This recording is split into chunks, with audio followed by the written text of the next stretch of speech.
right, good afternoon, everybody. Thank you so much for coming. My name is Tracy Rosenthal. I work with the Reuben Mark Initiative for Organizational Character and Leadership at CBS. And I'm excited to welcome you to today's special Org Leadership Series. We're thrilled to welcome Ann Chow, the former CEO of AT&T Business and author of Lead Bigger, The Transformative Power of Inclusion, in conversation with Professor Derek Brown. The Org Leadership Series is a featured program of the Reuben Mark Initiative, which teaches the leadership skills necessary to create optimal organizational cultures. Reuben Mark, the former CEO and chairman of Colgate-Palmolive, is a visionary in this area of org culture, and we are really grateful to have his support. So before getting to today's discussion, one quick announcement. Remember to sign in using this QR code and the paper sheet over by Nicole to receive your PPIL credit, and let us know after the event if you have any questions or issues. So now to our moderator. Professor Derek Brown is an assistant professor in the management division. He studies equality in organizations and society, specifically how and why group membership, social hierarchies, and intergroup ideologies shape how we react and respond to the increasingly diverse society around us. Professor Brown and Ann have much to discuss today, so without further ado, I pass it to Professor Brown. Thank you. Okay. Welcome, everyone, and thank you, Tracy. Like she said, we're in for a really great conversation, and first, to express some gratitude for this room being completely full and everyone being on time. That's great. To introduce Ann. Ann's corporate career and the tech and business sector spans more than 3 decades. As mentioned, Ann is the former CEO of AT&T Business, responsible for leading a $35 billion global operating budget, or a unit comprised of more than 35,000 employees. She is widely recognized as being a role model of inclusive leadership, driving success at the intersection of people, culture, and technology. So much so that Ann has been named Fortune's most powerful women in business twice and is a top voice on LinkedIn. Most recently, Ann has authored Lead Bigger, which is needed now more than ever, as it covers leveraging inclusion beyond DEI to elevate your work, your workforce, and your workplace environment. So thank you for being here today, Ann. And I'm excited to have this conversation. Thank you. And let me offer my thanks, too, to all of you for taking time out of your lunch to be here with Derek and I. It's going to be great. Okay. Yeah. So first question, a little bit of background. Your career journey has been nothing short of remarkable, from becoming the first woman of color to serve as CEO of AT&T Business and leading transformative initiatives throughout your career. Can you share a little bit about your professional journey and some key moments that have shaped who you are now? Yeah, sure. Thanks so much, Derek, for that question. So I think it's important to ground all of you in, each of our professional journeys start with where our personal journeys have started, right? And so just a quick little bit about me that's relevant to my professional journey. I'm a second-generation American. So my parents are immigrants. They immigrated to the United States from their native country of Taiwan. They came here with very, very, very little and instilled some core values in myself and my brothers that served as the platform for, in my view, great leadership. Values around education, lifelong learning, integrity, character, respect, things that I think we'll probably get into. So that is the sort of foundation of my personal journey that informs my professional journey. I, like all of you, actually went to business school. I went to a school, and several of you have said to me, "Oh, sorry about the weather today." I went to school in Ithaca, New York. This is cake. This is nothing. There's no snow on the ground, so we're doing okay. So I went to Cornell for both my undergrad degree as well as my graduate degree. So I also have a business degree as well as one in engineering at a master's level. And my professional journey started out of business school, right? As many of your journeys will continue. I started working for AT&T back when I was in my early 20s, and I started actually very, very technically as a network engineer. I thought that I would be there for 5 years and then move on, right, to other things. Fast forward, my professional journey involved 17 different assignments over the course of 32 plus years at AT&T and 26 different bosses. You might be wondering why I never left, right? The reason why I never left was the industry the market was constantly changing, and I was incredibly passionate about the business that AT&T was in, which was that of communications, that of connection, that of building and providing services on what is foundational to our society today, which are networks, right? And connecting people with data and people with businesses and all of the different connections that make the world work. If I think about some inflection points, Derek, in my professional journey, one is how I started my career out of business school. I always knew that I wanted to work at the intersection of people and technology, right? And I happened to choose an industry that enabled me to do that for many decades. And the first several roles that I had were filled with an immense amount of discomfort, quite frankly. They were filled, when I started working at AT&T, I knew that I wanted to move into, from engineering, I wanted to move into places of power and influence where people like me were not well represented, right? Which in business were areas like strategy or product management, where you're running businesses, right? Where you're making decisions about capital allocation and the strategy around where the companies are going. Sales, right? Where the front end of every company sits, right? Marketing. There were not a lot of people from a diverse perspective who were in those roles. And so I sort of forced myself in my early rotations to learn more about the business from a diverse functional standpoint, such that I've largely had roles in almost every functional area. Right? So I would say that intentionality at the beginning of my career was really, really important.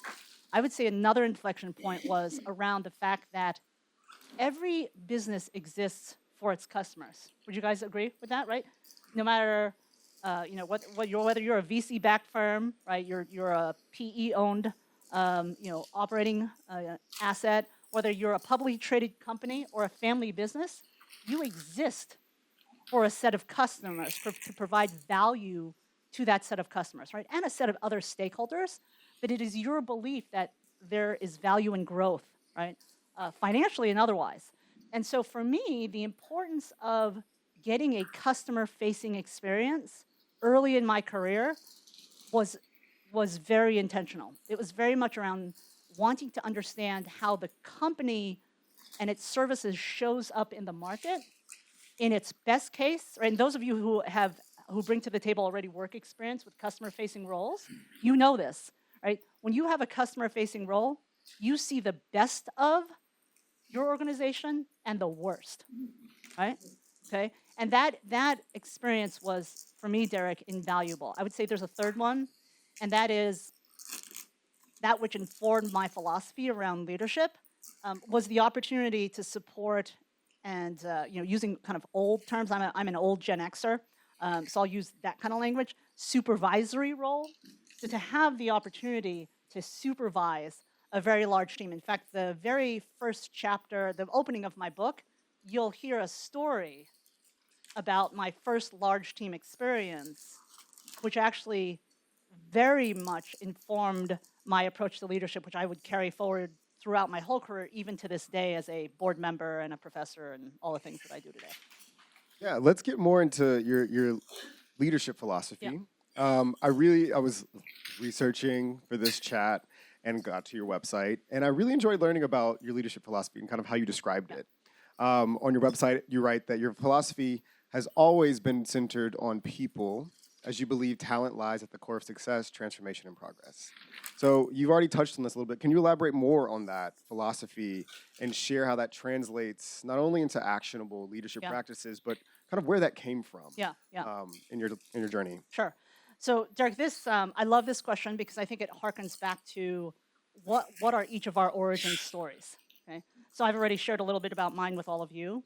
So my comments now about my early upbringing and how it informs this philosophy around people will not be a surprise.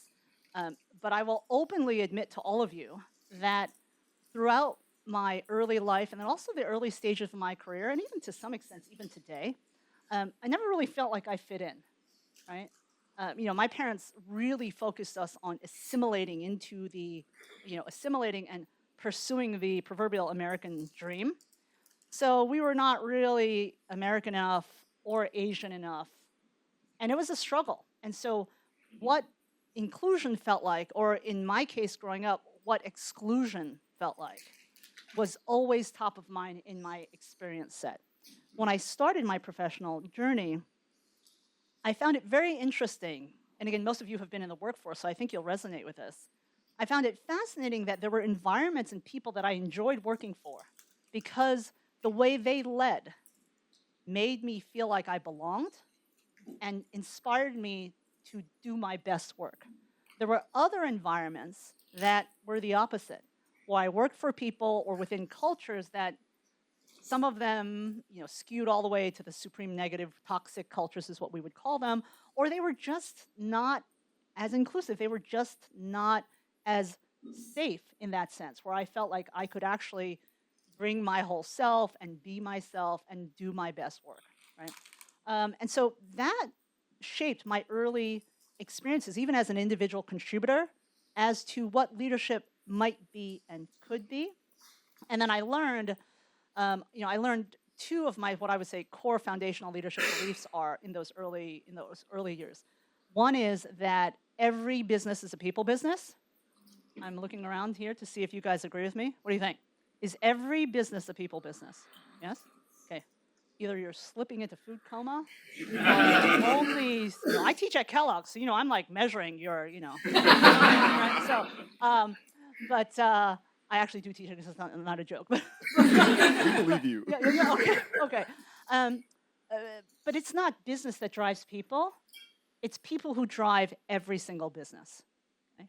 And the sooner you recognize that in your professional journey, the more successful and impactful you will be. That's one of my foundational leadership beliefs. The second one is that leadership is a choice. It has very, very little to do with your title or your position or how many people report to you or don't.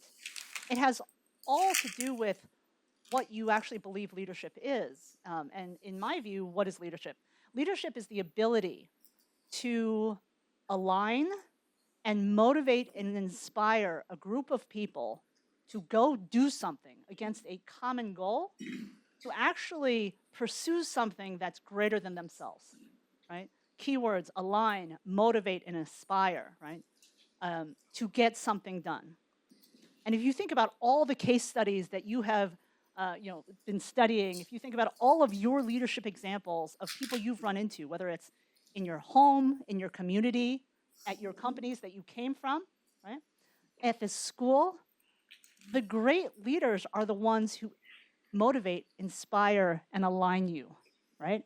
And have you thinking about not only the potential of yourself as a leader, but the potential of the team or the potential of the organization, the potential of the company, okay?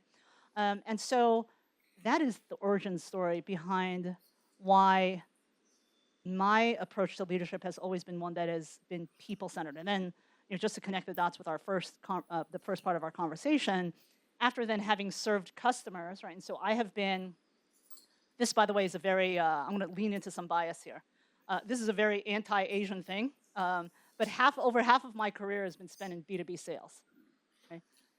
All the way to the end of my career at AT&T, my parents were like, "What is that? And is your job okay?"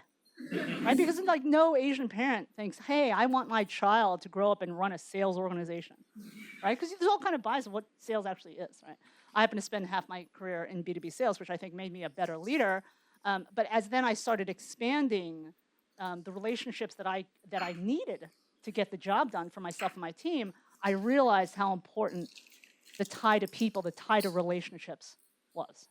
Right? And then eventually not only with customers, but with shareholders, investors, suppliers, the community that you serve, the community that you live in, et cetera, et cetera, et cetera. I want to get more into this. That's fascinating answers, right? And how your leadership philosophy can kind of serve as like a cloak or an armor against some of the things that you faced throughout your career. And I know 30 years at AT&T Business as a woman of color, it wasn't probably always rosy, great and rosy, right? And so how did you form that when you're facing some of the headwinds and tailwinds? And I kind of want to hear more about that, but also in times of when there needed to be transformative change. Yeah. How did that drive you? How did this leadership philosophy serve as that armor to protect you against some of those it's a wonderful question. Yeah, it's a wonderful question. I think And I'll tie you to, and by the way, thank you for one of the most beautiful things as an author is to see interest in your work, right? And so I'm so appreciative of all of you and your interest in what Leading Bigger is about. So I'm going to hearken some of my comments to the book, just to wet your whistle. So I think this, to me, this starts with two really important factors. I would say the first two imperatives if you choose to be a bigger leader, and these are after the intro chapter of the book are the first two chapters of the book, and that is purpose and values. Okay, so when I think about purpose and the role that purpose plays in leadership and in your professional career, there are sort of two flavors of purpose, right? There is the professional purpose of your organization and the company, right? And you all know this because you're all part of this demographic, right? So our you can't even say emerging workforce now, but millennials and Gen Zers, of which I would venture to say probably include all of you in that cohort, right? Over 50% of the workforce today. You all want to work in an organization whose professional purpose is aligned with your personal purpose, right?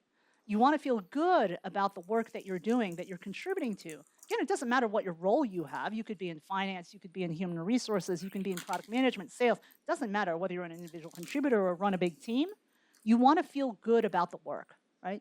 You want to know that third of your life that you're going to spend working, I know that's scary at this point in your lives, okay? You will be spending a third of your life working. Another third is spent sleeping. So think about that. I know that's crazy right now because you're at school, so you're like, can't be a third of my time sleeping. I don't sleep at all, right?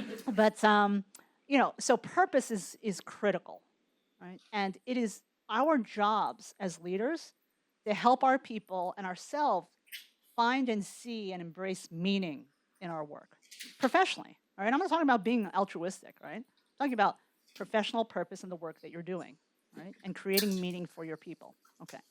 So I think that's one, right? And that is also another explanation as to why did I stay in the same industry and the same company for so long? It's because I always saw clear purpose in the work, right? I knew that telecommunications, communications, and networking was vital to every consumer and every business around the world, right? And while we don't really think about it because of where we are today, it has helped to transform the world as we know it and continues to, right? How many of you don't even have wallets anymore? And if you lose your phone, you feel like you've lost an appendage, right? You're like freaking out because your whole existence and being is tied up in your, in your device, right? The second part of that is values. And again, there are two flavors of this. There's the professional flavor of values and your personal flavor of values. I want to start here with your personal values because this has helped me, Derek, throughout my whole career, where getting clarity about what you value, okay? And if I ask you to think about the top 3 words or the top 5 values that are important to you as a person, right? The person and the leader that you have become and are becoming, some of you might say family, some of you may say respect, trust, integrity, collaboration, right? Some of you might think learning, right?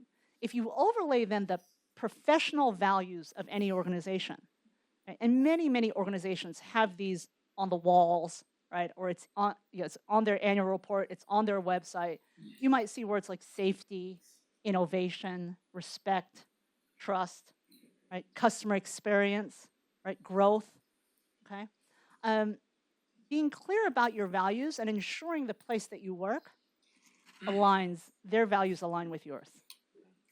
And so for me, Derek, in my journey, it has really been about getting clarity about purpose and values and making sure that every day that I woke up, right, and I sorted myself early on in my career when I was faced with a very difficult, I would say, highly political situation at work. And I tortured myself because I didn't have the benefit of experience in terms of knowing how to deal with it.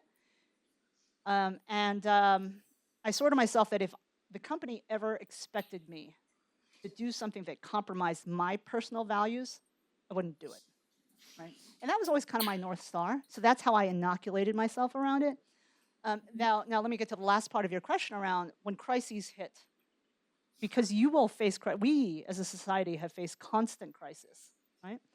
And I will ask all of us, right, no matter where you are in the context of the world today, we always pull ourselves out of it. It may take some time, but we figure it out. Why do we figure it out? We figure it out because of leadership. Without leadership, right, that aligns, motivates, and inspires people against a common goal, something bigger than themselves, we have no progress, right? But true leadership, bigger leadership is what is required. But in terms of how I handle crises, Derek, I was appointed CEO of AT&T Business back in 2019, so before the pandemic hit, and early into my tenure as CEO, a role, by the way, I never thought I would get. Right? I knew I could do it, but I never, ever, ever thought that I'd get the job, which might be an interesting trigger for some Q&A from the group. But through the pandemic, when the pandemic hit, it was crazy, right? You all remember this, right? The whole world was turned upside down, right? But somehow, as business leaders, we had to focus not only on our families and our immediate loved ones at hand, we had to focus on our employees because they were part of our work, right? Every business is a people business. But then there was a job to be done, right? There were jobs to be done in terms of what you had to do for your customers, right? What your shareholders expected, the implications to your suppliers.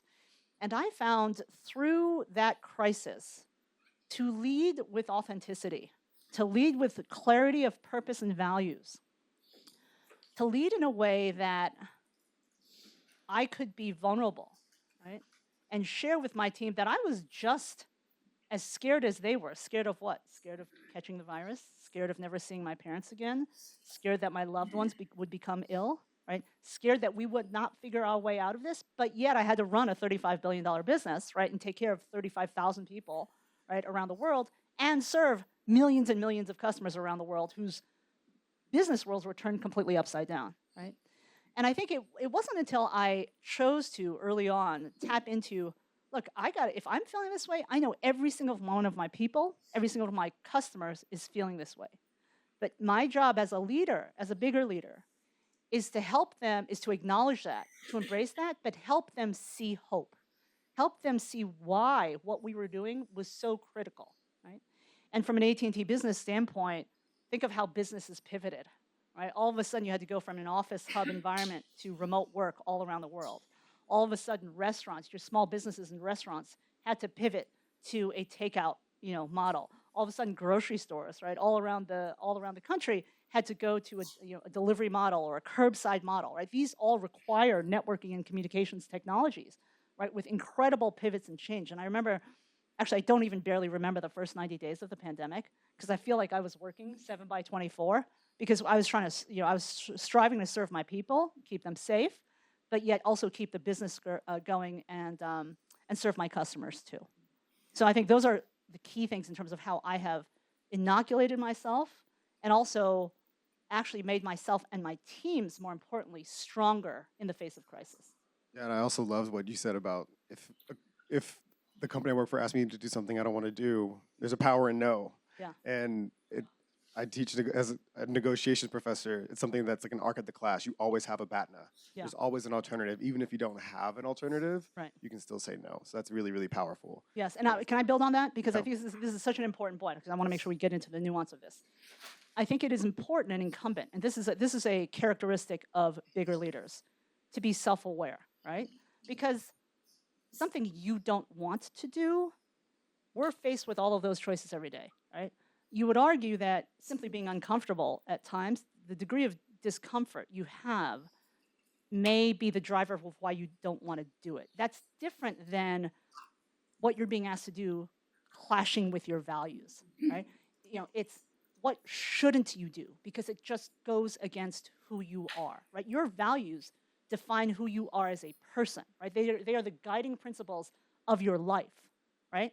No one should expect you to violate those, right? So, because I am all about leaning into discomfort, if you are not uncomfortable, you are not growing, right? And so I think it's important, if you're faced I know it's not even an if, when you are faced throughout your career with these pivot points, right, with those forks in the road, I want you, before you decide you're not going to do it, to really inspect and be introspective as to why you don't want to do it. Is it just because you're afraid of doing it? You've never done it before and you don't think you can, aka imposter syndrome, right? Or is it really because it clashes with who you are? You see what I'm saying, right? This is such an important point because I think in a way we have become a little bit lazy around that, right? We were made to do difficult things. Life is about doing difficult things, right? If you don't do difficult things, how are you going to have great impact, great progress, and great achievement, right? All that is bigger, right? And that's kind of why I call the book what I did. Yeah. Great. The Rubin Mark Initiative focuses on teaching students the leadership skills needed to create optimal org cultures. So who are some leaders that you really admire, and how did their leadership style or philosophy help cultivate those cultures? Yeah, so I'm going to start first with a personal example, and I would say the greatest leader that I have ever known is my dad. He was, he was an immigrant. He started out, ironically, at AT&T Bell Laboratories as an engineer after he finished his PhD, after he came to this country. And he absolutely did not want to be a supervisor. He did not want to lead people, even though that was what success was defined as, right? Was moving up the hierarchy, the proverbial corporate ladder. And I saw my dad struggle with that in the early parts of his career because it was just against who he just didn't like it, right? So he chose to become an outstanding individual contributor. And then in addition to that, he chose to also teach, right, which was really ultimately his passion. And so I saw him lead, right, align, inspire, and motivate people towards a common goal, which is to unlock the potential in yourself, right, for the good of others. I saw him do that his whole life, right? In terms of more well-known leaders, I would say one who, a leader that I've always admired is General Stanley McChrystal. He, and as a little preview, the fourth section of my book features 3 one-on-one interviews and conversations that I had with 3 very different voices. One is the general, right? So you'll enjoy that if you enjoy him. The second one is Arianna Huffington, and then the third one is Adam Grant, because I wanted to get a set of different perspectives, not just mine, on the importance of inclusion, right? So the general is one, right? And I'm so grateful, as I am to Arianna and Adam, that they gave me the time. Another one is, of course, Satya Nadella, right? It is no accident that Microsoft is one of the most valuable companies in the world. When you look at what Satya has done to turn that company around and have it be one of the most powerful, influential, important companies, it is largely through leading bigger, right? He's a role model for leading bigger. Another one would be Alan Mulally, former CEO of Ford, right? And so if you study Alan's leadership philosophy and leadership practice, it is entirely people-centric. Right? Entirely people-centric is how he would say he led. And then the last one I'll say is Julie Sweet, who is the current chair and CEO of Accenture. Now, Accenture is it is a people business, but how Julie has led her organization in the face of various crises, right? She has to lead from a people-first center, right? I happen to know her as well. I admire her as well. So those are just some examples. But I would say you don't have to be you don't have to be like on that list of people, in terms of being inspiring. You'd be surprised. And those of you who have led already, you know this, right? The difference you can make in somebody's life when you choose to be a leader is profound. And I will share that one of the most rewarding things for me is like now, right? I'll bump into somebody or someone will send me a note that, oh, I remember you from this, and I want you to know that I went on to do these things because I heard you speak at something, right? These are some of the, or I heard what you said about this, and it's remained on a Post-it, on my desk since you said it, and I've carried it with me. That's a shameless plug for Post-its because I'm on the board of 3M, by the way. And I am a Post-it fiend even before I joined the board. Okay, yeah, so that's just some of the examples. Everyone go buy some Post-its. Yeah, please buy some Post-its. So as shown by the overwhelming presence of MBAs in the room, that a lot of students and professionals look up to you as a trailblazer. Can you give us some insight on what it means to lead bigger and how can we all do that? Yeah. So, quick backstory on why lead bigger. Okay. Um, I chose that title for a couple of reasons. Right. How many times, think about your childhood or even today, right? Maybe from your mentors, your parents, or your loved ones. Have you been told to dream bigger? My guess is that you all are here because you have bigger dreams for yourself. How many times have you been told, especially at work, man, you got to think bigger, right? Like, we got to innovate more. We got to grow more, right? You got to think outside of the box. I actually hate that comment because I believe there is no box, right? Is the minute you acknowledge there's a box, you already are admitting that you're limited, okay? But we're told to think bigger, right? And just having had a long professional career, it's constant, right? Think bigger, think bigger. And it struck me that there hadn't been an anchored point of view on what it actually takes to make those dreams and make those thoughts reality, which is leadership, right? Leadership is about the strategy, it's about the people, it's about the execution, it's about the pursuit and delivery of those common goals, right? That are bigger than any one individual of us. And so I couldn't believe, I mean, when I did the internet search of like, somebody surely by now has had to claim lead bigger, and it hadn't been, right? What lead bigger is, I use that term synonymously with inclusive leadership, right? And lead bigger is an answer to a question that I often get, which is, Anne, how did you do it? Right? Like, how did you do it? How did you have the career that you had or are having? What are the things that you did? How did you do them? Why did you do them? This book is the answer to that. Right?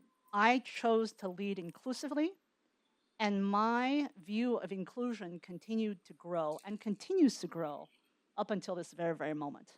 Right? So leading bigger, also known as inclusive leadership, here's the definition. It simply means widening your perspective to have greater performance and impact. Say that again. Widening your perspective to have greater performance and impact. And you do that by exposing yourself intentionally, surrounding yourself intentionally with people who are different than you, right?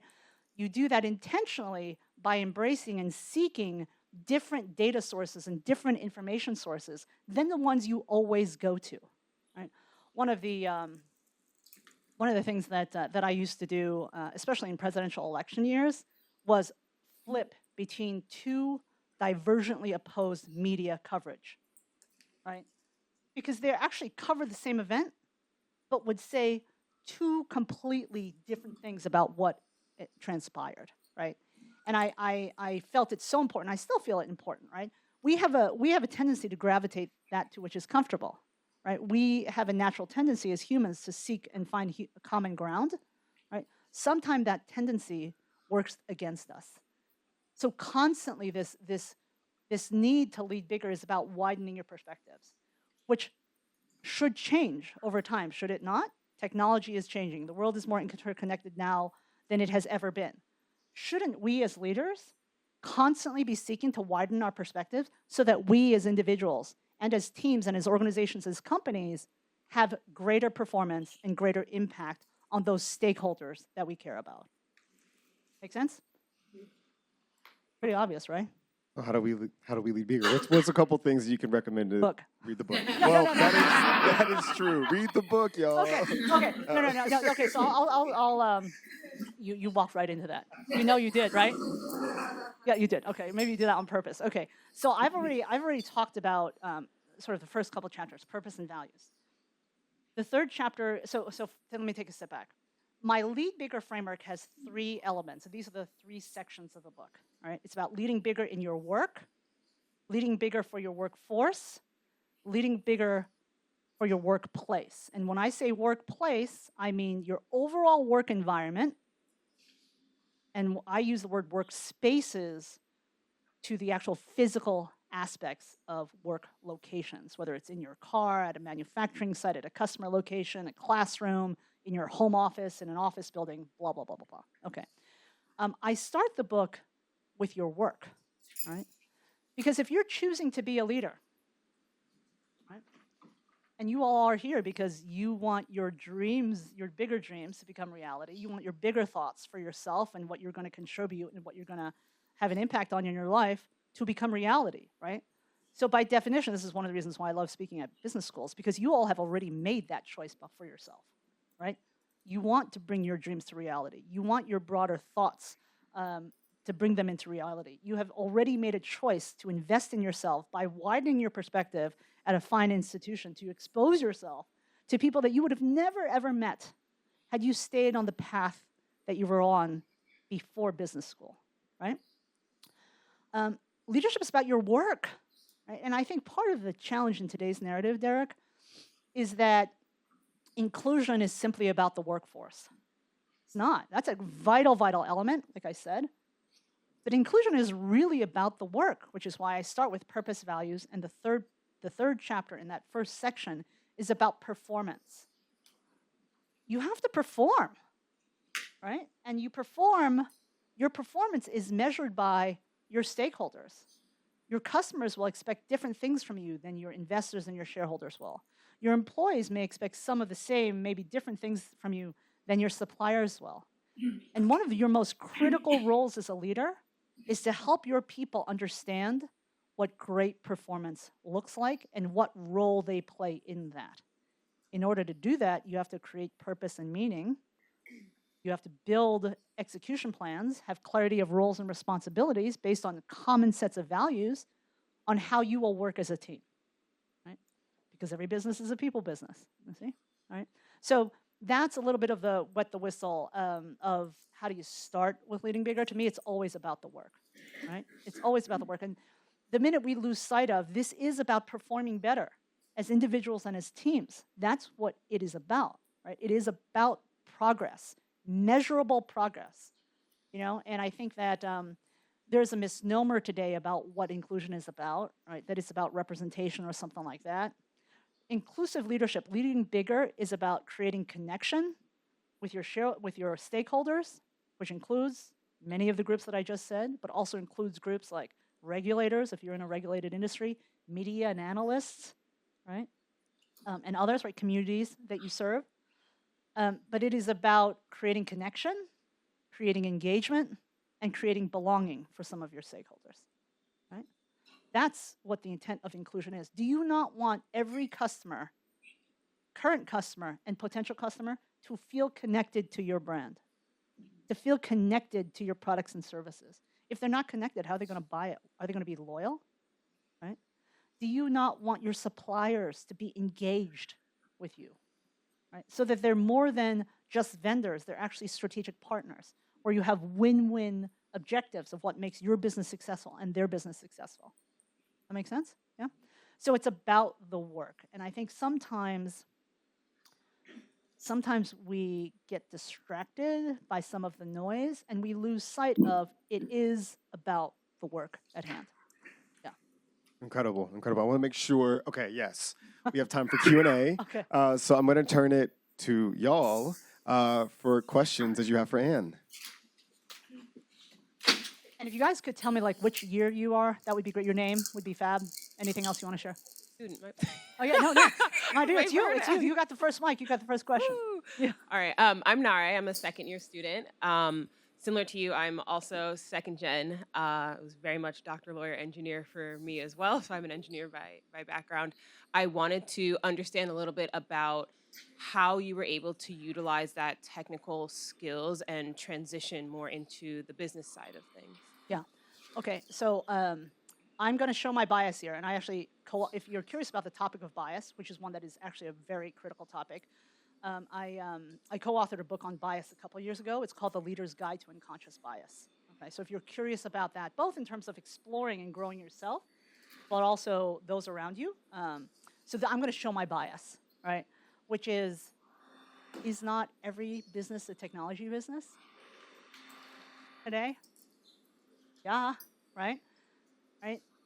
Is not math. This is so biased for the engineers in the room. You're my people, right? You're the math people, the analytical people. Okay. Math is a universal language, right? Math is the foundational language of finance, which is the foundational language of, and I'll throw in accounting in there as well, right, of business, okay? So in my view, the strengths of having a technical background have to do with how you approach problems, right? Let me throw this out there to you. Is there any problem that you think is not solvable? No, right? Every problem is solvable. It's just about figuring out how and whom and what you need to go solve it, right? That is true, okay? And that ability to think critically, right, and solve problems, I think, is really key. So I would hearken more to, how does that technical background help you in business? That technical background, that quantitative bias that you have in the natural way of your thinking now is vital to the success of every business. You now just need to apply it in different environments, right? Apply it in the context of strategy. Apply it in the context of marketing, right? Apply it in the context of product management or in finance or wherever, whatever functional role you may go take after business school, right? And I would not think of them as separate. I do get this question quite a bit of how did I make that transition? And for me, it was about taking roles and seeking roles that built on some little tiny kernel of what I was doing, but didn't have a big overlap, because if it had a big overlap, it would have been too similar to what I had been doing, right?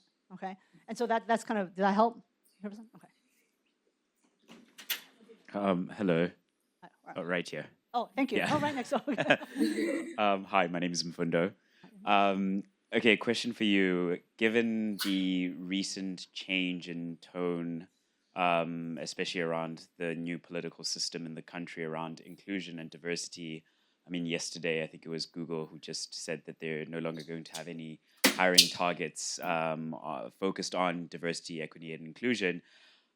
What advice would you offer us as MBA students who are effectively going to go out into a market that looks very different than the one we, left and joined business school from? Yes, it's a great question. And you guys you're absolutely right. I mean, you're in the middle of that, right? It looks very different today than it did when you first started, whether you're a first year or second year. Okay. So in order to answer this question, I need to share with all of you what I think about DEI, okay? Because then this will be relevant and it'll help you understand why I'm going to say what I'm going to say. Okay, so this might be a surprise to you, but I never liked the acronym. Why have I never liked the acronym? Because it far oversimplifies three very different, often interrelated things that are imperatives for every business today. Okay, and I think this is also a safety tip for those of you guys after you leave business school. Be careful of the acronym. Right? We use it to simplify things, but sometimes it makes it much more difficult, and it clouds the intention of what it was all about in the first place. So what do I think of DEI then, individually, each of those words and elements and imperatives? Diversity just is. Diversity is the reality of the world today. It is the reality of the world yesterday. It is the reality of the world tomorrow. The world is becoming more diverse. I don't mean that from a gender identity standpoint or from a racial standpoint, although in the United States, the fastest growing ethnic group are multicultural people, okay, right? And we do have a tendency as humans to try to label people and put them in a box, right? You are male or you are female. You are black or you are white. You are this or you are that, right? And we have to resist the binary, okay? Because every single one of us is different from each other. Even two identical twins who are the same on a DNA level are different because they have different skills and different experiences. So there are no two people in this world that are the same. That is the beauty of diversity. So as a leader, you can choose to ignore the fact that the world is diverse and that there are many other elements of diversity that are emerging. One example for you around that, because we tend to get lured into this gender and race lens purely, which I think is a big mistake and too narrow. Not that those things aren't important, they are, but they are insufficient. Think about the pandemic. All of a sudden, whether you wore a mask or not was an element of diversity. Whether you were vaccinated or not became an element of diversity if you were a leader, leading people in the workforce, right? So there are always constantly emerging dimensions of diversity that are just reality. Okay? And I will tell you that if you choose to ignore diversity, you will not have the most talented workforce today or tomorrow. You will miss parts of the market. Okay, one of my favorite examples is women of color. Women of color will become the majority of women in the United States by the year 2060, if not beforehand. Such an important cohort from a consumer products perspective even, right? And a household decision-making perspective. Do we even talk about it?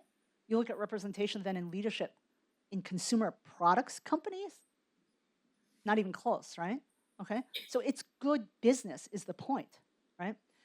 What is equity? Equity is just fairness. It's like this fancy word for just fairness, right? And you as a leader have to decide what aspect of fairness is important to you. Do you want to tap into talent pools to get the best talent? You want fair and equitable access to your job openings, right? To get the best talent, right? Do you want, I'll use AT&T example. One of our missions was to help close the digital divide. It's still a mission of the companies, right? Which was about fair and equitable access to broadband services all around the country, right? Okay, so you have to decide what aspects of fairness are important to your company's objectives and your values, right? And that's all equity is, right? Now, inclusion requires action, and this is why I wrote a book about it. Inclusion requires that you think differently, that you act differently, that you behave differently. To choose to do something inclusively means that you're widening your perspective to have greater performance and impact, yeah? Okay? And so I tend to not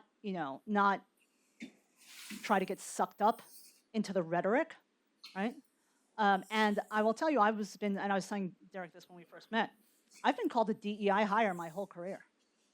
What does it even mean? I don't actually care, right? Some people say, oh, well, it's an insult to you. I'm like, actually, you know what? It's not an insult to me. I know that I earned this where I am today. You know who it's an insult to? It's an insult to the person who actually hired me. Why? Because the allegation, right, the misunderstanding of DEI today is that DEI is simply about representation of gender and race at the cost of everything else. Do you know a single great leader who wants to choose somebody other than the person that is best to do their job? Do you want to hire somebody who isn't the best candidate for the job? Right? Do you? Of course you don't. You don't, right? So in a way, calling me a DEI hire is an insult to the 26 bosses who hired me. Guess what? The majority of them happen to be Caucasian men, right?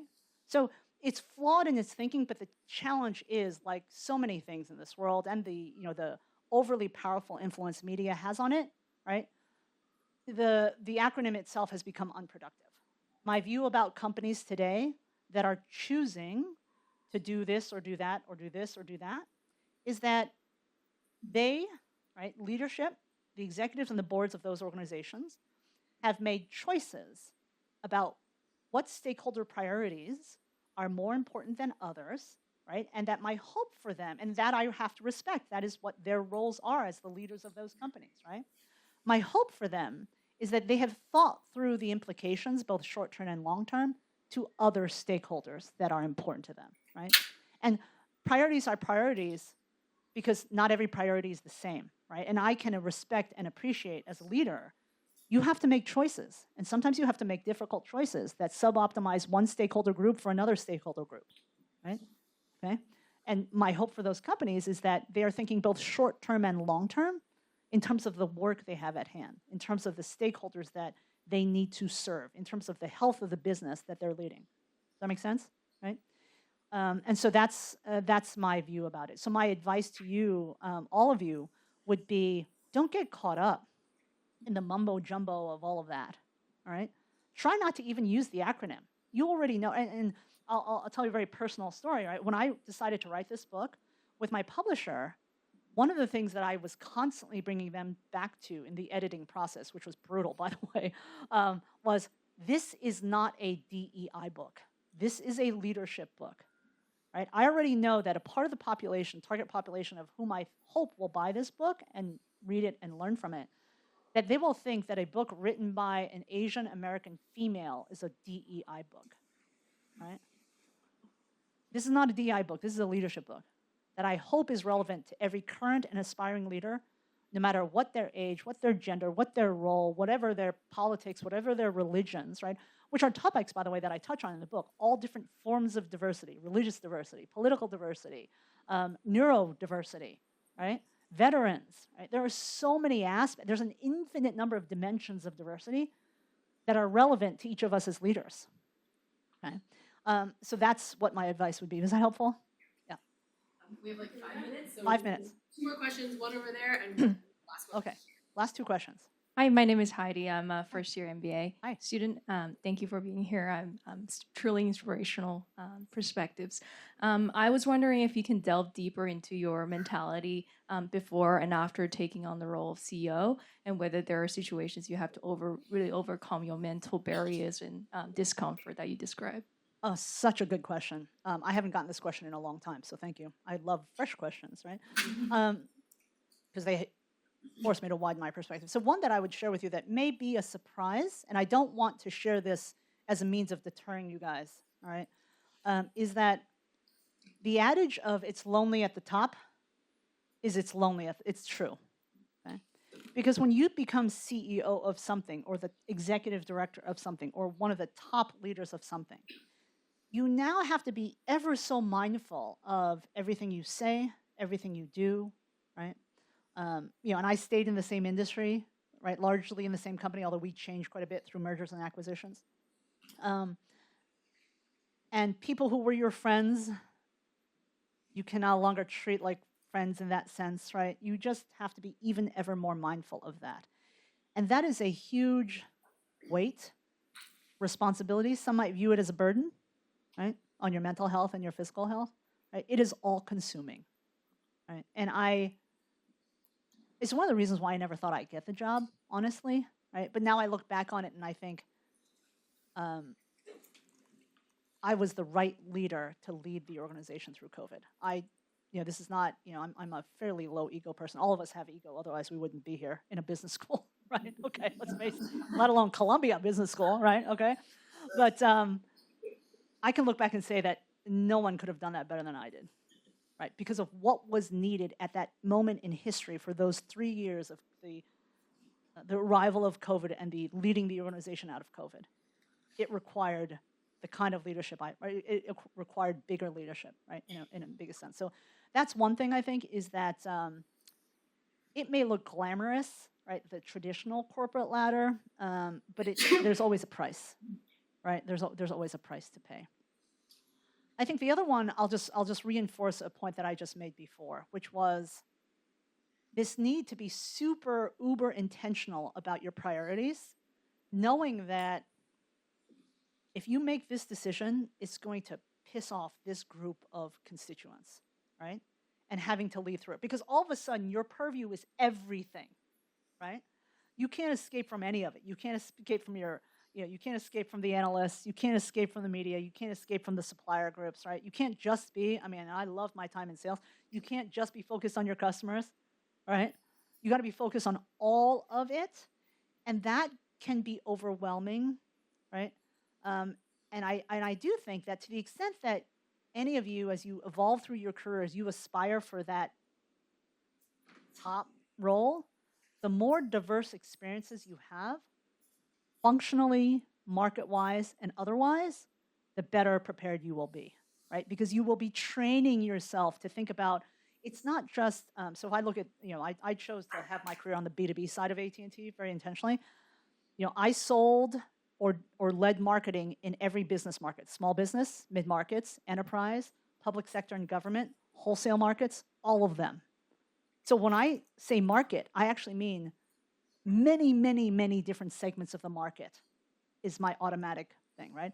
I was in many different functional areas. So ran a couple of P&Ls, was in sales, was in marketing, did strategy, right?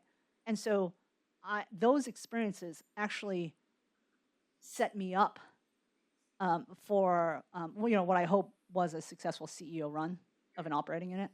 So I hope that helps. One more. Do we have one more question? Hi, my name is Kingsley, first year MBA. You've touched a little on my question.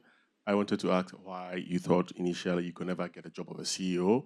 Was it more of a corporate structure issue at AT&T? And also, were there some intentionality in you getting the topmost job at the business? Yeah, thank you for asking that. Whenever I admit that to groups, I always am curious, like, if somebody's going to ask. And thank you for your patience. You raised your hand. You were the first to raise your hand, by the way. I saw. Okay, so why did I think I wasn't going to get it? Well, I mean, this is proof positive for the dangerous psyche of you cannot be what you cannot see. There had never been a woman who had that job in the entire history of the company. There had never been a woman of color operating unit CEO in AT&T's 140-plus year history. Right? Operating unit CEO, which is what I was. Right? I was not CEO of the whole company. I ran one of their big operating divisions. Right? So there was part of that sat in my subconscious. But there's also some foolish things that I'll share with you. If you think about B2B, right? Those of you who have been in the B2B environment, you have this idea of it's very relationship based. A lot of business gets done on the golf course, that kind of thing, right? Good old boys club. I don't play golf. I don't particularly watch a ton of sports, right? So I didn't fit into what I thought the power base wanted, right? I mean, yeah, I've gone to a bunch of golf events, and I now enjoy people who love golf, watching them enjoy golf, right? Right? So I was like, I so don't fit that. And again, it was never a question of whether I thought I could do. I just thought I'd never get it. Right? I just thought, they're never going to pick me. Right? I was okay. Honestly, I was okay with it. I actually didn't even want it. But then, when you get the call and you get the job, what are you going to say? No. Okay. This. You guys have become East Coast people because of the choice of your school. I'll have to explain this. I'm from New Jersey. That's where I grew up. The first thing out of my mouth when my soon-to-be boss offered me the job was, "Are you freaking kidding me?" I kid you not, because I was completely shocked, right? And I will say it wasn't until, and I went through all this kind of imposter syndrome, even once I got the job, I can't believe I got this is ridiculous. I can't believe I got the job. It's just unbelievable, right? I psyched myself out a little bit. It wasn't until I bumped into one of our former chairman and CEO, about a month later, and I expressed to him my thanks for his support in my early career. And I said to him, Dave, I can't even believe I got the job. And he looks at me, he's like, Ann, what makes you think you wouldn't have gotten the job? You had every job there was to do in the business unit. There is nobody more qualified than you to do the job. And you are the one to take this group to the next level, right? This is even pre-pandemic, right? And I thought, this is the former CEO and chairman of the whole company, to the point of being called a DEI hire, right? He was the one who first promoted me to an officer of the company way back when I was in my 30s, right? So that's kind of why. So what I hope you will learn from that is, don't get in your head. Surround yourself with people who see more in you than you even can see in yourself, right? Be a bigger leader for those in your care, right? See them more for just the job they're doing for you today. See the potential in them. Help them realize that potential and seek people, whether it's mentors or sponsors, coaches, colleagues, that help you see more in yourself and more possibilities for you.